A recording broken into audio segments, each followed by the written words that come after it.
Hey guys, Infidel1258 here. Today I want to get into another frequently asked questions video, which means I'm going to go through my comment section and grab 3 comments from 3 recent videos and do my best to answer them. Hopefully there's going to be some meat on the bones, maybe a critical or critiquing comment is sometimes... It's nice to engage because frankly, when we don't see eye to eye, there's often more space to speak into something like that than if we both agree on everything. So let's see what we find, because I haven't looked at the comment section before going live here. Okay, let's read this. We got a comment from Silence over here. Check out Silence's YouTube channel, guys. I watched this one today, 13 hours ago. He listed modern gameplay tips and tricks. I watched the whole thing. It was a good video. Go check it out, guys. He's got lots of great content. He's been sick recently, so content's been a little more sparse, but he's usually quite active, so go check him out. And he dropped a comment here today. He said, it was from a video where I was talking with Phoenix. Phoenix is the developer for Splinter Forge, which, if you don't know, is another blockchain-based video game where you can actually earn value through time and attention. And by the way, you get to use your Splinterlands cards while doing it. You fight these bosses, and you build your team based on the summoners and the cards that you have from Splinterlands. So that's cool. So check it out if you don't know about that, and let's see what Silence has to say. So Silence says, thanks for the video. I love this one. I think a lot of people right now are focused solely on ROI and don't care about the game. I'm a player first and foremost. And while no one likes to see their assets decline in value, there's also something to be said for the entertainment that the game provides. If you go into it looking at it as a game and you spend only what you can afford to lose, I think it's a lot of fun. But if you go into it looking to buy a Lambo and Wen Moon as your sole purpose, and you're setting yourself up for disappointment and negativity. And if things don't go your way, by the way, my magic cards have declined in price as well because of, I don't know what WOTC means. It's probably some Magic the Gathering like reprint, it looks like. And overprinting, and so losing money on a TCG isn't a new thing for some of us, especially with the TCG backgrounds. Yeah, this is true.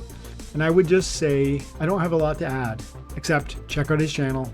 And then I want to say, on my channel, I've done my best over I think it's 3 years that I've been creating content to continually espouse one core idea. That Splinterlands is fun and rewarding. And I really think that is why it's revolutionary, that it is both, because lots of games are fun, you play them. They don't give you anything in return. Some ways of spending your money give you in return, but they're not necessarily fun. With Splinterlands or with blockchain-based video gaming, if it's going to sort of continue to grow and persist and develop and get better and better, which in my opinion it will, then I like the process of enjoying the daily process of playing this game and earning what I'm able to earn every time I play, and just waiting and seeing what that might turn into. I pick a team, you pick a team. I like that process. I outcraft you, I win. Maybe if I have better cards, I win. But then in the process of that, I get the trivial reward. Probably 3 SPS on this one. Let's see. 3.3 SPS plus some glint. Trivial reward. But across a year or years of playing this, these things can add up. And if SPS ever goes for a ride, that's where things get exciting. And so I agree with what he's saying. It's got to be first and foremost a game. It's got to be a form of entertainment. And you shouldn't spend more than you're willing to lose. I think all of that is true in my story and how I've approached Splinterlands. But then simultaneously, it's not wrong to think about it as an opportunity. It's just that cannot or should not be the driving force behind how you or why you participate in this space. Because if it is, I've seen it so many times. The people who come here chasing ROI leave in the bear market. The people who come here enjoying the game stay through the bear market and thrive during the bull market. That's what I'm expecting to happen again. Thanks, Silence. Check out his channel, guys. Robbie Mullis. Here's some nightmare fuel for you. This is a video where I was talking about Lorcus, the new legendary summoner. Let's see what you got. Grimbarden Smith, weapons trained to 3 melee and 3 magic by Phyrexian Hero and Moxian Rebel. So you would put, I guess in that context, you would put Phyrexian Hero in the first position, and you'd put Moxian Rebel in the third, and you put Grimbarden in the second, and then you put Life Leech and Affliction. Especially in melee from anywhere rule set. Oh my goodness. He's so Robbie. What a great comment, dude. You're right. You're so right. Now, let's finish your comment. I got some ideas. And you thought Grimbarden Smith was unkillable before now. Then there's a pretty strong counters, buff, Immortalis, and Wraith. The Void Armor negates some of the Life Leech. Yeah, that would be true. Plus any silenced summoners. Yes. I think you're right. That's a very powerful suggestion you put forward. And I think you're definitely right that that'll be played. I would argue that some of the Grimbarden Smith is going to fall by the wayside as we see Vile the Venka the Vile, who will be available in 3 days' time. When this card comes out, it's going to change some of that conversation. The capacity for this card to absolutely delete Grimbarden Smith is meaningful. Now, your proposal or your suggestion is that Grimbarden would be buried in the back lines, and you're right, Venka's not going to necessarily come out and find him. But a growing library of oppressed monsters is going to be part of it. In watching that video that I shouted out earlier today, this video right here, Silence talks about oppress and how meaningful it is against Grimbarden Smith, and Venka the Vile is going to be part of that picture. And so there are answers coming. Plus, who knows, there might be a summoner that does oppress. I could see that being possible. And so we're going to see the meta continue to evolve, but currently your suggestion does sound like nightmare fuel. And I don't have a Grimbarden Smith, and therefore this would be really, that is one of the key cards that I'm currently languishing over. Like, the fact that I don't have it is part of why I am struggling in Modern. And yeah, what you're describing would be super powerful, especially with Lorcus. Great comment. Thanks, pal. Let's get one more. Sounds like it's going to be a bit of a shorter video.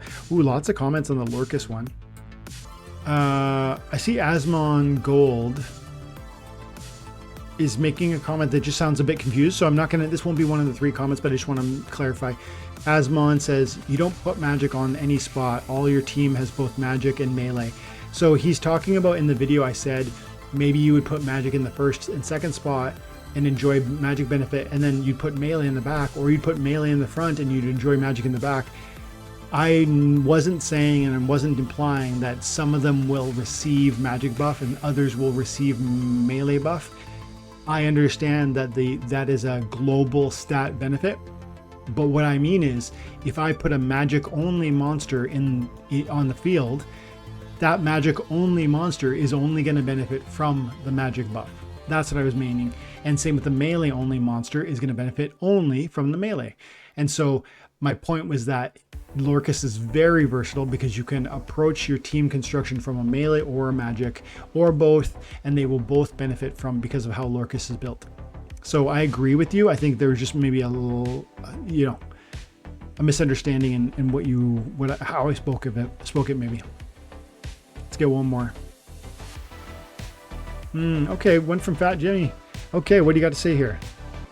Great talk. This is the one where myself and Oscu, aka Luini Kisa, that's his one of his account names anyways, but Oscu is how I call him because it's just quicker, easier. But he's a time and attention member, and he goes, great talk. Oscu hits a lot of points that I've been extremely concerned about lately. Hope the team recognizes some of these concerns as they are very real, but I also remain cautiously optimistic. Yeah, I'm glad you say that too. Fat Jimmy's been around for a long while and big investor, and I've heard you speak in a couple different contexts, maybe People's Guild, I can't remember where, but just appreciate you dropping the comment.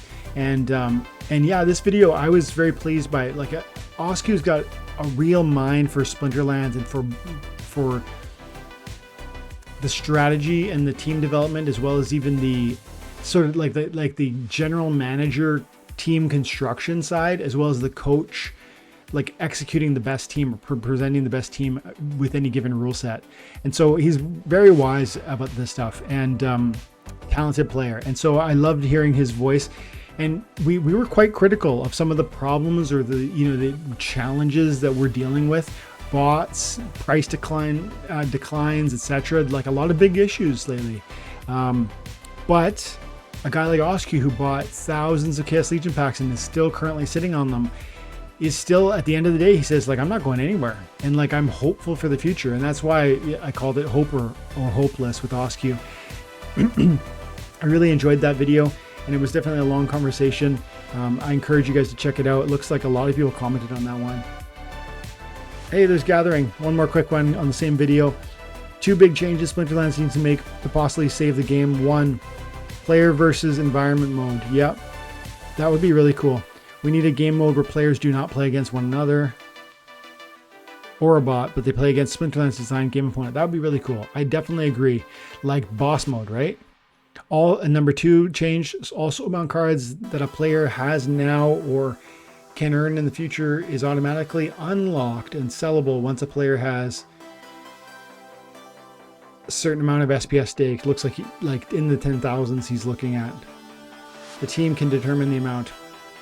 I'm not sure I agree with that one, but I am for a conversation around, like, let's make cards unsoulbound. I don't know if that's the best choice, but I would love to see proposals talking about it and see the team, carrying forward that conversation. Because I'm not convinced the soulbounds have proven to be the success we wanted them to be. We let them get printed far too commonly. Now there's millions and millions and millions of them. I wonder, my suggestion with respect to soulbounds is like, keep them soulbound. Well, my suggestion is, if we're going to keep them soulbound, we need to rotate through them more rapidly. I want to see the soulbound cards be available for 3 months. And give me 6 new soulbounds that are available for this 3-month window. And then after 3 months, give me 6 new ones. And after 3 months, and that might be harder for the team because they got to create more content, more cards. I think they can probably do that, especially if we narrow the number of cards being offered, 3, 4, 5, 6 cards at a time. And then you're going to say, well, not everybody's going to get those cards. Like, if I miss that 3-month window, I'm hooped. I don't get those cards. Yeah, that's the joy and sort of the attentiveness that a game demands. And you see that whether it's in skins, in Web 2 games. Certain skins are only available at Christmas. Certain skins are only available at Halloween. And, maybe you could get it next Halloween or next Easter, or maybe you can get it when they become unsoulbound because you can buy them from the marketplace. But I think, give us reasons to be here every single day, and a really limited run on soulbounds might be the way to correct how soulbounds work. Because part of the problem with soulbounds is we had the same ones out for a year or a year and a half, and I just don't know that makes any sense. I don't know that makes a lick of sense, because you end up getting too many and then you're sick of getting them. And now we're just saving our glint for the next set of soulbounds. That's not right. That doesn't make sense. There's something went wrong there. And I think maybe the suggestion is not so much that we unlock them based on XPS stake, but that's not a bad idea. I think maybe the angle is just a smaller run of SPS or soulbound cards, and then there's a faster rotation through them. So you're always like, oh, there's new ones coming in 2 weeks, 3 weeks, 4 weeks, 6 weeks. I can't wait. And there's going to be another 4 and then be another 4. And these small runs would be like, you'd have to be here every day. You'd want to keep playing. So food for thought. And guys, check out Gathering the Magic 1984 as well. Another great content creator. I'm going to leave it there though, guys. Thank you so much for your time and attention. I hope you're having an amazing day. God bless.